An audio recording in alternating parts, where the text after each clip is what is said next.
Hello guys, in this video I will show you how to use EasyBox from Emag, but it's pretty much the same for any different pickup locations, so I will show you. But first I just want to mention, please don't forget to subscribe to my channel for a chance to win a new iPhone 13. So let's jump into it. First, click on the Ridic Colette. It's Romanian, but it's going to be the same interface for if you use a different language, and then you should type in your code. I will type in right now ZX8EMR5.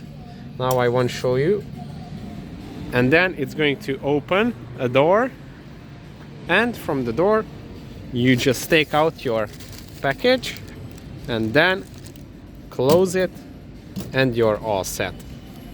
That's pretty much it for this video. I hope it was helpful for you. If it was, please consider subscribing for the iPhone, and see you in the next one.